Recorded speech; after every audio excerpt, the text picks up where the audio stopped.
All right, my name is Craig Moore here with the Disruption Lab, filling in for Kevin once again, but excited to talk with yet another founder who is disrupting their industry in many different ways. As we normally do on the Disruption Lab, we love to have our founders give their own introduction, simply because, I'm gonna tell y'all about Kevin real quick.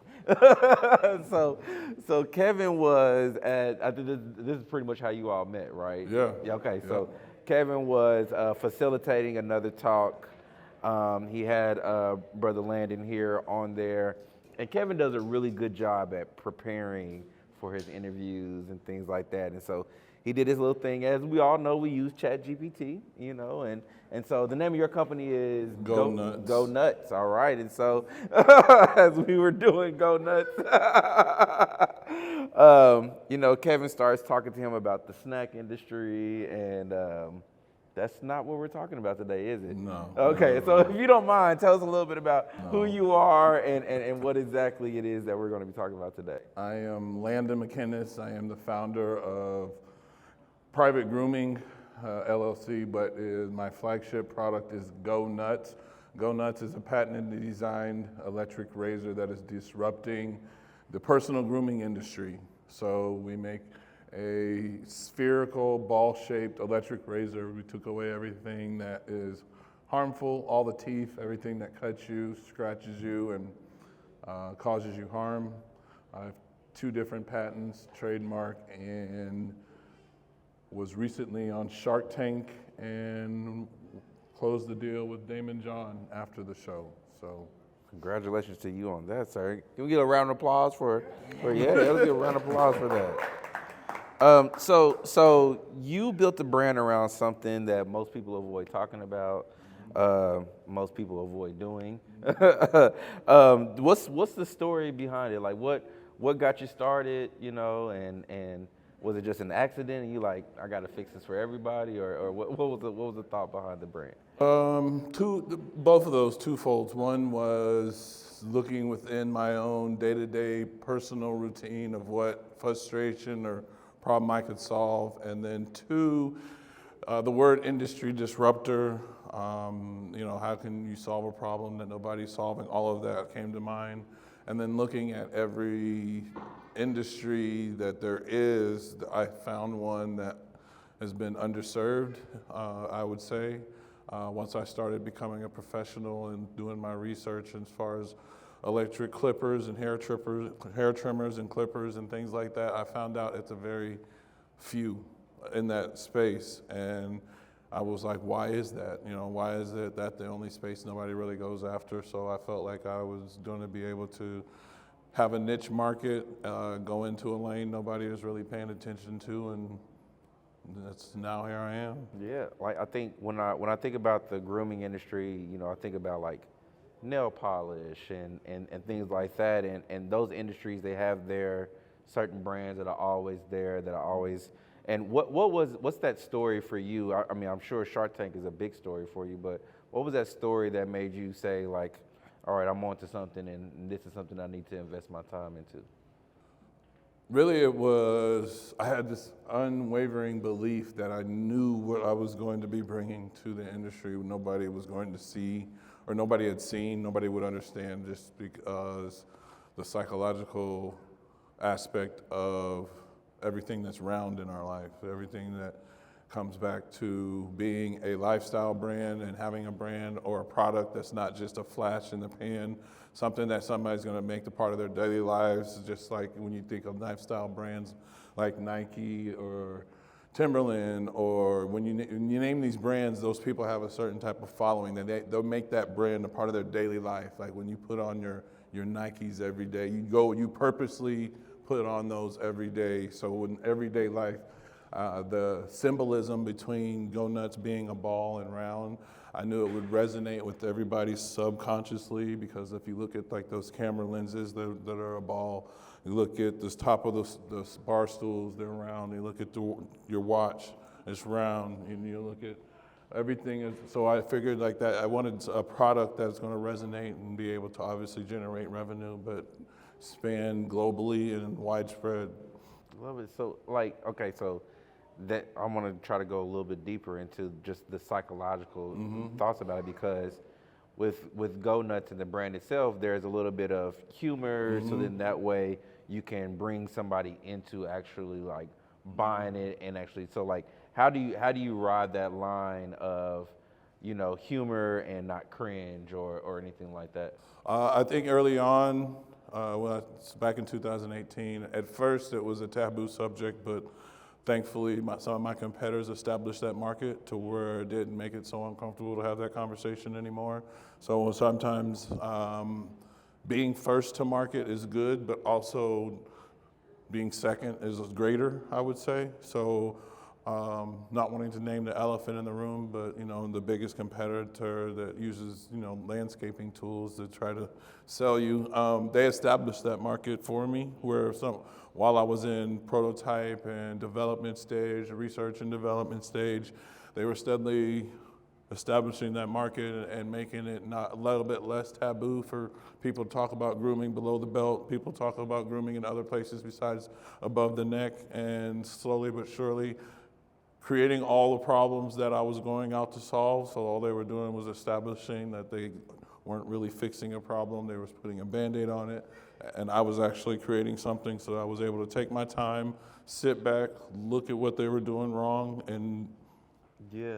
Tell me a little bit more about it, because I think that a lot of founders miss that opportunity, right? Because we are trying so hard to just get to market. We want to be the first because we want to be the patent holders, and we want to be the ones who are having this intellectual property. Like, what does it mean to like sit back and allow your competitor, who honestly has the cash to kind of throw at the market like that? Like, how do you, like, what is it that helped you trigger to be like, okay, this is the position I can play and I don't have to really press on the gas as hard right now? knowing you have an undeniable product, the product is going to end up, at the end of the day, people buy a story, but they want to know the product works. So I knew as long as it works, I just like that I know the word comes up a lot with founders or inventors, like being obsessed with the idea, and I was just obsessed with the idea. Like I don't know, you couldn't tell me anything different. Yeah. You couldn't tell me anything different, so it didn't matter what they were doing. And I just, all along, because every step of the way, got validation for what I was doing. It's just, no one really, financially bought into it, but everybody was like, yeah, I got the same problem. Yeah, I bought one and it died on me. And yeah, that one didn't work. Yeah. So, And that customer feedback is so important, and it doesn't have to be your customers' Right. feedback that Yep. you can actually apply that from. So that's really good. How do you walk that line between well, I already said this, I think. Well, I mean, yeah. So let's kind of go back to that branding, and now that we're out of the taboo, it seems like, the marketing kind of goes a little bit viral. What does that conversion look like from that virality of, this Go Nutz product to an actual sales? Like, this is a serious business that we can invest in. it's a roller coaster, really. So I've been viral a couple times. I have the classic story of starting out small, having a little bit of inventory, going viral, not being able to meet demand, demand shifting, because in our society right now, the attention's only on you for so long, the spotlight is only, and then everybody moves to the next thing. So I had that moment, sold out, couldn't meet the demand, took me a while to get inventory back in, had to figure out how to go viral again, took me a while, but then thank God Shark Tank came, went viral again, got my feet underneath me after that, and then they just called, then they just let me know a couple weeks ago, you're about to be back on Shark Tank again, September 10th. That's so they're about good. to re-air my episode again, so it's been kind of like, the conversions, mine are a little bit different because they're all viral moments, and we've been able to maintain since the Shark Tank. But when you have a product that's high in demand, The conversions are starting to be really high once people really find out about it. It's just a matter of people find out about it and it catches on like fire. Catches on fire.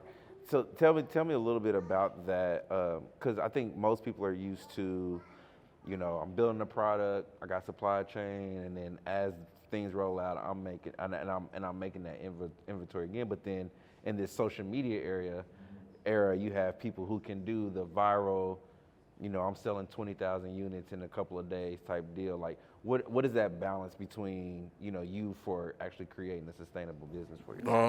It's a huge balance because I'm not that 20,000 a day yet. Not there yet. Not there yet. Not there yet. The balance is it's a pay-to-play game platform when it comes to social media and ad spend and everything else. My competitors have a bigger marketing budget than I do, so I have to outwork them. So if I don't have a budget for ads to be able to be ran, thousands and thousands a month, but I can post more every day. So as long as I'm posting every day, putting out the type of content that's already caused me to go viral and things like that, then I'm able to kind of keep up in that aspect. But and then also it does help to have some of the backing from the Shark Tanks and stuff like that to kind of give me some of that promotion. Yeah. So do you feel like what is that that grind moment for you that really gave you confidence? Was it the viral moment itself, or was it a day at the trade shows? What was that moment for you that kind of been like, yeah? The moment was when I got my first inventory delivery to my house. That first 1,000. When you might have, I've made models, I've made prototypes. You make fully functional prototype. But when you actually can sit there and then you get delivered to your house 1,000 different units of a retail-ready product with a SKU on it, with the name that you made up that you've been bothering people about that had no idea it was going to be anything, your friends and family that laughed at you because you're saying Go Nutz all the time, like, Go Nutz, Go Nutz. And they're like, yeah, you're nuts, it's not going to work. And then all the investors telling you too early, all the people that you thought you can go to for money that told you no, all the no's that you got from people that told you shouldn't even manufacture it, why would you go down this road? You don't have the money to do it, it's going to take you this, and then it shows up at your house and you have just 1,000 of them sitting there and it's just you and you like, wow.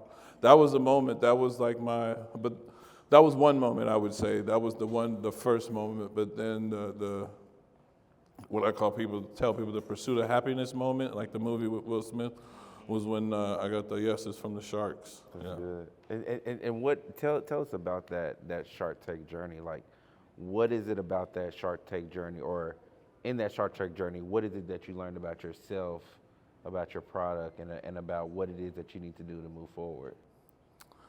What I learned is God, I kept telling myself the whole time, God didn't bring me this far just to bring me this far. So the whole journey, you have those doubts, like, out of all the 1,000, small businesses, and are they really going to pick me? My sales aren't I don't have like the millions in sales. I don't have the 20,000 a month in sales yet. I haven't had Series A and B or C funding. I'm still self-funded. I'm still small. My revenue is only 90,000 lifetime. It's not 900,000. I've gotten no's all this time. What's going to make it? So it was a very stressful, emotionally a roller coaster. Still is, not as much more, but still is, but of self-doubt, right? Like, am I really doing what is going to work? Is this really going to work? Am I ready? Am I going to say the right things? Are they going to laugh me off the stage? Are they going to run me out of there? Am I going to come off looking stupid? All of those thoughts, like, am I going to get tongue-tied?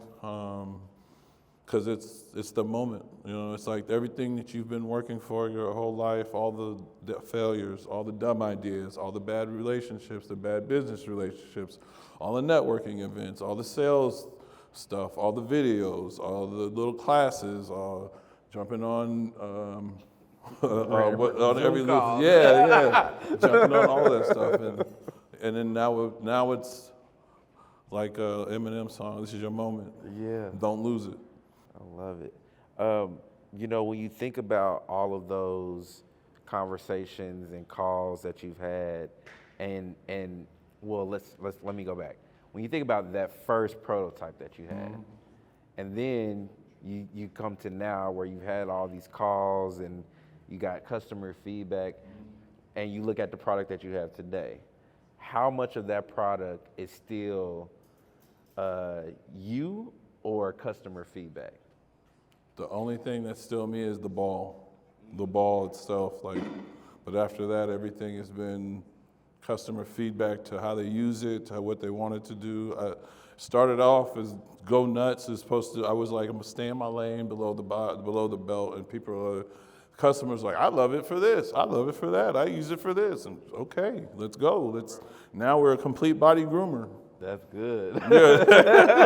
That's good. So tell me about that journey. Like like that first prototype. Like what was that feedback like? How did you reiterate? Like how do you accept feedback? How do you collect feedback? And how do you filter out the bad? Because you can't take everything. So it's your baby, and the best way would be to describe it is like most times like a real estate investor, right? When they look at a house that's the worst house in the neighborhood, most people would be like, that house is horrible. Like it's just like, and then but like HGTV, right? But those people are like, I can make that beautiful. So most people when they looked at it was like, I get it, but do you really? But in my mind, I was like, it's beautiful. right. That's my thing. Yeah, it's beautiful. It was like, is it really going to work? Yes, it's going to work. Because it's the obsession. Like I could see it. I knew I could see it. I could see the forward thinking. I saw where it was going to go, and I could see how it was going to resonate with people in their life and everything, and it has. That's good, man. That's good. I want to switch over a little bit back over to the marketing play, and we're leveraging social media, influencers. You can't really get your product out there without good ad spend. How do you find that balance of where to actually put that investment at and who to put behind your brand? That's a very good question because it's an ongoing struggle for founders when it comes to advertising, marketing, influencers, working with influencers, getting value out of where you spend your money. We don't spend, right now we're not spending money on ads because we're generating a lot of content organically. We're generating sales organically. Plus, we're getting a lot of features in national media and things right now. So we just had a segment on Telemundo Hoy Dia, which is like the Latin Good Morning America. So that's a whole nother demographic we've been able to tap into with the Hispanic demographic. BET Online, Black Enterprise, Ebony, Essence, HuffPost, LA's The Place, Mocha Man Style, GQ Grooming. So a lot of the national media that's been able to pick up. Putting my money towards that rather than just trying to figure it out with Facebook and going through the trials and tribulations of Facebook ads, knowing where your audience is at, knowing where to spend the money. All of that has been a trial and error and a lot of failure. To be honest, there's a lot of failure that comes with that. A lot of learning from your failures, taking those lessons, not taking too many losses, even though you do, knowing who to work with. Not everybody out there knows what they're talking about, even though they act like they do. A lot of them just take your money, throw it at the wall and see if it sticks, and then just throws their hands up at you later and be like, I'm sorry, and then goes and tries to find another client. You got to pay for the labor. You do. We did something. And you're like, no, you didn't. Right. No, you didn't. So that's an ongoing thing. I think for some good advice is you want to validate people a lot before you decide where you're going to spend your money. Know who your customer is, know who you're trying to sell, know where your customer base is at. different customer bases on different platforms. There's different age demographics that are on different platforms, different buying styles are on different platforms, different expectations from different customers on different, when I mean that is like Facebook is a whole different age group of buyer. Gen Z is not on Facebook. Gen Z is on TikTok, Instagram. Millennials are on Instagram and TikTok. Gen X and everybody else is on Facebook. So you have to know exactly where you're doing, who you're looking to sell to, and how to talk to them. Because each of them want to be sold in a different way. And so have you ever had that moment to where, you were taking that feedback, or you seen like where you felt like you had to compromise, what your initial plan was, or what your initial, brand idea was, but now I got to like actually maybe I had to switch things up. Yeah. What did that feel like? Liberating. So initially, when you start out, you want to be humble, right? You don't want to act like you know everything. In your mind, you have a vision, but you try to sit back and you like, okay, sometimes you give credit to people more than you should, I would say, because we all are human, right? You want to take people for, their face value and what they tell you they can do, or how they can help you, or what they do, and then ultimately you find out that I can't help you out as much as you think they can. So a lot of that is just having to learn on your own to do stuff on your own. Having a hard conversation. Speak up for yourself. I've been having to learn how to speak up for myself more. A lot of it is, as entrepreneurs and small business owners, I think a lot of people who look past us because they think, well, you don't have a big budget, you don't have money, my prices are going to be, way more than you can afford.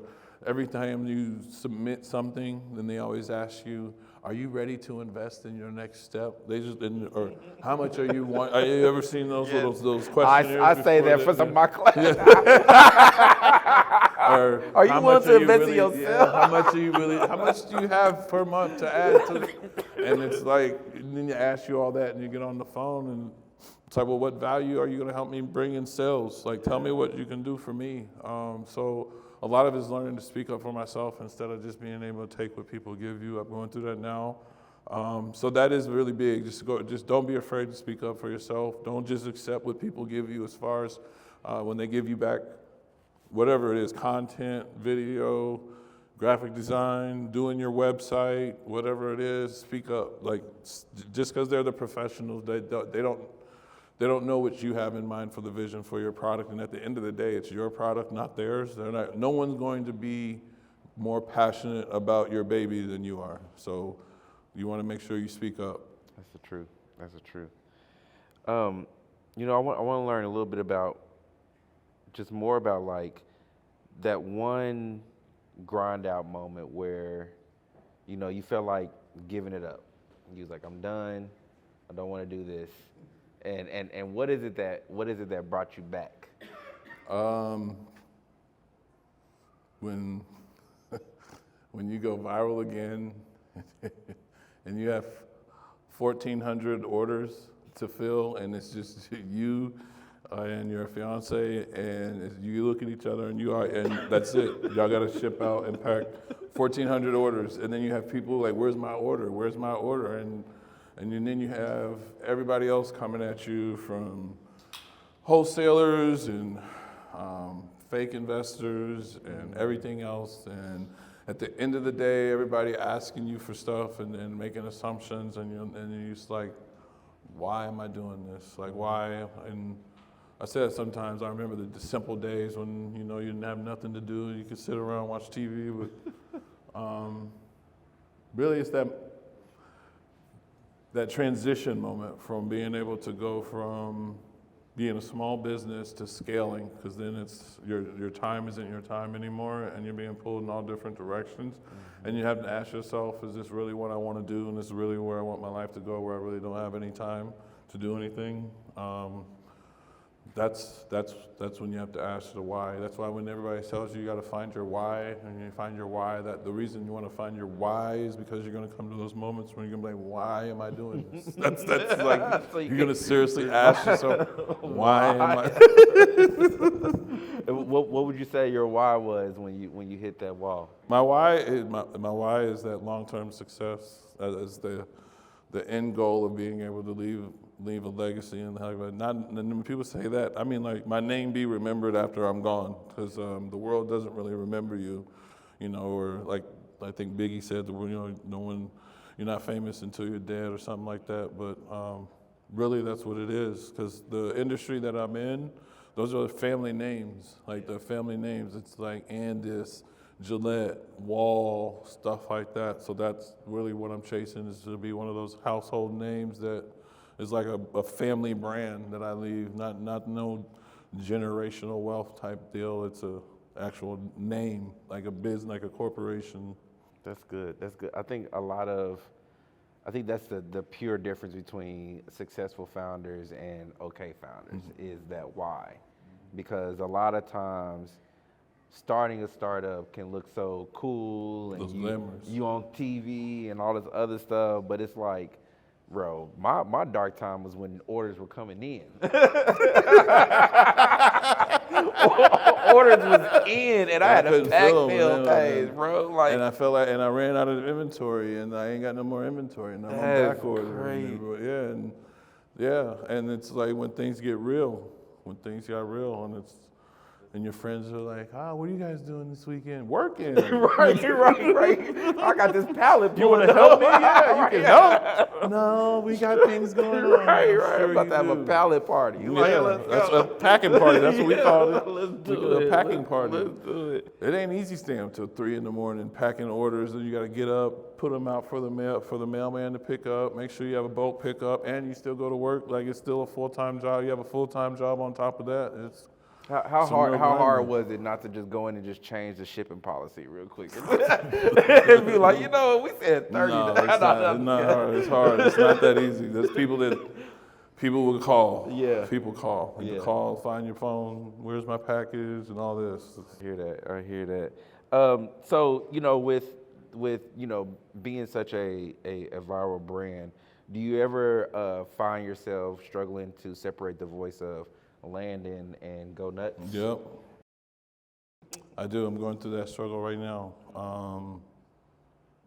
because I personally feel I don't need to be the face of the brand, and every time I try to shift away from that, as you pulled into stuff like this, where I start becoming the face of the brand. So it's hard, because it's hard to get people to get on TV.